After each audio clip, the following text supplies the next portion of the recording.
Bonjour à toutes et tous, je suis Émilie Rousseau, assistante d'études en planification à l'agence d'urbanisme catalane depuis peu. Donc j'ai validé mon master en urbanisme l'année dernière et donc j'ai réalisé mon stage à Lorca et j'ai pu écrire mon mémoire sur la thématique de la recomposition spatiale, en particulier sur les perspectives de recomposition spatiale sur la bande côtière du Roussillon, avec le cas d'études du port Nord de Canet-en-Roussillon qu'on vous a présenté dans la matinée.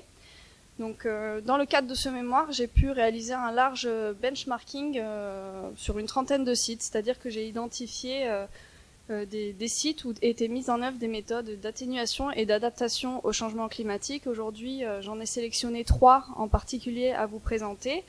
2 cas en Catalogne, donc 2 cas locaux qui vont être pour nous palpables et concrets, que je vais vous présenter. Aussi un cas en Grande-Bretagne. Je rentrerai un peu plus dans le détail.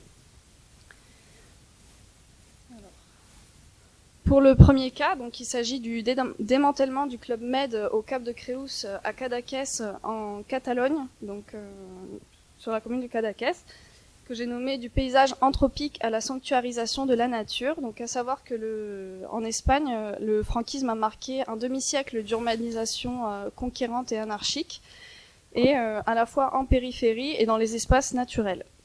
Voilà, donc c'est dans ce cadre-là dans ce contexte-là qu'est apparu le Club Med du Cap de Creus, sur la pointe rocheuse du Cap de Creus que vous voyez sur la photo juste en haut. Mais à la mort de Franco, il y a eu un retour de la démocratie et finalement il y a eu un changement de paradigme en matière d'adaptation et de préservation de l'environnement. Donc on s'est posé des questions quant à la pérennité de ce site. Et après de longues négociations, cet établissement touristique a finalement fermé ses portes. Pourquoi ? Parce que à la fin du régime de Franco, donc l'Espagne a changé de paradigme en matière de préservation de l'environnement et elle est venue créer les espaces naturels, les parcs naturels. Donc c'est l'équivalent ici des réserves naturelles en France, et a été créé pour ses atouts, ses aménités paysagères et environnementales, le parc naturel du Cap de Creus. Donc finalement ce parc, cette réserve est venue prendre en enclave cet établissement touristique. Donc on s'est posé la question quant à sa durabilité, et comme je vous l'ai dit, après de longues négociations, finalement cet établissement touristique a fermé ses portes et la décision a été prise pour sa destruction en 2009. Et à la place de cet établissement, aujourd'hui, on retrouve des aménagements paysagers qui permettent de se remémorer de l'histoire du site. Et donc, il y a tout un travail de remise en valeur de l'histoire passée qui a été réalisé. Donc, je vais désormais aborder également le deuxième cas en Catalogne. Donc, on se situe maintenant sur la commune de Torrella de Montgrí, donc à l'Estartit, en Catalogne Sud. Donc cette commune a été au centre d'un projet d'urbanisation dans les années 1980.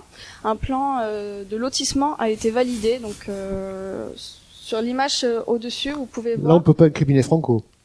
Non, là, Oui. c'est autre chose. C'est pendant la forte. Excusez-moi. Pardon. Bon, si en plus on vous déstabilise, c'est vraiment pas sympa, ouais. Ça va couper. Oui, c'est un projet de lotissement qui est apparu pendant la forte période de développement touristique de la Costa Brava. Et donc ici, un projet de lotissement est sorti de terre découpé en silos, et finalement une première phase a été aménagée à l'est. Et pour ce faire, donc c'était une zone humide. Donc finalement, les marais ont été asséchés et des matériaux ont été apportés. Et c'est donc un peu de la même manière de ce qu'on a fait pour aménager les stations ici dans le Languedoc-Roussillon. Et là aussi, entre-temps, le Parlement espagnol, le Parlement catalan est venu mettre en place une nouvelle législation en matière de protection des espaces naturels. Et c'est dans ce contexte qu'a été créé le parc naturel de Montgrí. Dans le même temps, un élément intéressant, c'est que la limite du domaine public maritime a été repositionnée, et finalement celle-ci se situe derrière le projet de lotissement qui avait été fait. Donc le projet de lotissement a été arrêté immédiatement.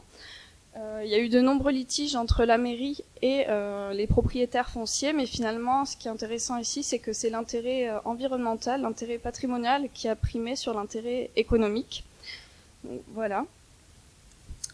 Et ceci a été permis grâce au programme européen Life Nature, qui a permis de désartificialiser le site et de lui rendre sa fonction écologique.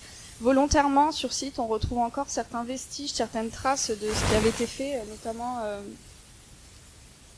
sur la partie juste ici, sur site, on voit encore qu'il y a un morceau du baladoir qui avait été construit, justement pour se remémorer de l'histoire qui a été faite et mettre en avant que, bien qu'un site ait été fortement pénalisé par la pression urbaine, celui-ci peut être restauré. Je vais désormais passer au troisième cas en Grande-Bretagne. Donc, il s'agit de la commune de Happisburgh sur la Norfolk Coast. Alors, on se situe en Angleterre juste ici. La Norfolk Coast, c'est la côte du district du Norfolk. Et il s'agit d'une petite localité côtière de 1400 habitants. Donc, 1400 habitants, c'est l'équivalent dans les Pyrénées-Orientales de Tézat ou en Hérault de Montpérou. Et dans cette commune, il y a une forte érosion de la falaise. Donc, il ne s'agit pas de falaises rocheuses comme sur la côte Vermeille, mais ça va être des falaises avec une géologie plus complexe, avec une succession de matériaux issus de différentes périodes glaciaires. Mais ça va être essentiellement du sable compact. Donc, ça peut se rapprocher de situations que l'on connaît ici. Par ailleurs, un rapport a été fait par un groupement qui travaille d'experts sur le changement climatique, qui fait l'état d'un recul de 5 mètres en seulement 6 mois, donc, alors que la moyenne nationale là-bas est de 2 mètres, donc, ce qui est assez important. Et je voudrais aussi mettre en avant qu'en 1953, il y a eu une tempête qui causa 76 décès, qui a emporté de nombreuses maisons. Et face à cette vulnérabilité, il y a eu un effondrement de la valeur des propriétés immobilières, ce qui ne nous touche pas encore ici dans la totalité de notre territoire. Donc ici, juste en dessous, je vous ai mis quelques illustrations réalisées par le BGS, donc c'est l'équivalent du BRGM en Angleterre.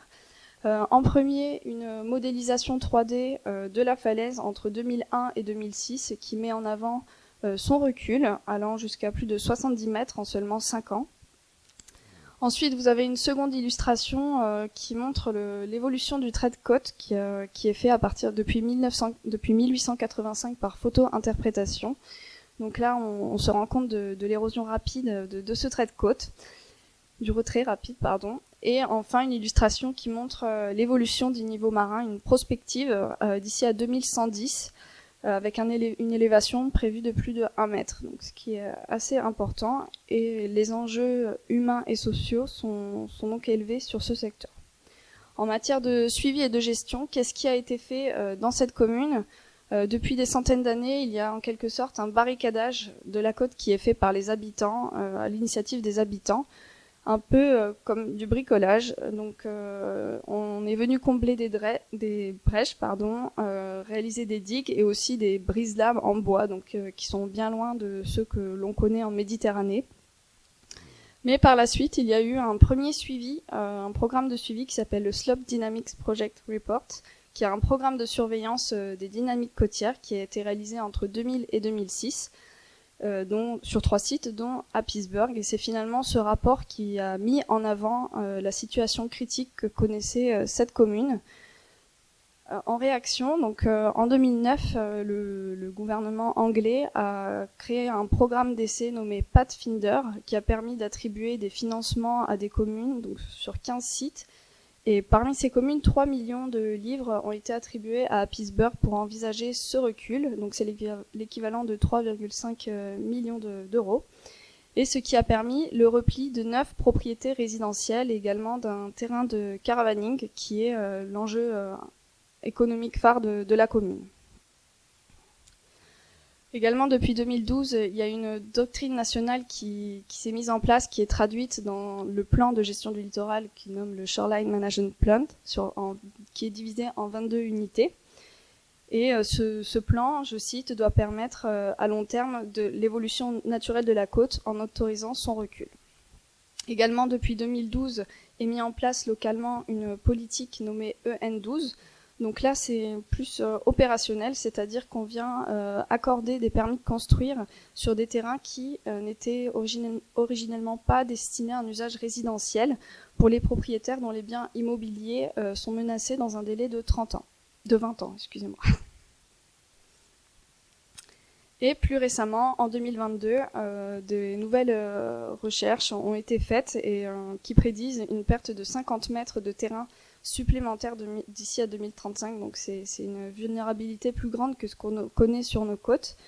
Et pour cela, le gouvernement s'est saisi de cette question et a mis à disposition à l'ensemble du district du Norfolk 36 millions de livres sterling, donc pas tout pour Pittsburgh, mais une enveloppe leur sera allouée pour envisager des solutions d'adaptation en travaillant sur les accès et également en envisageant de la recomposition spatiale.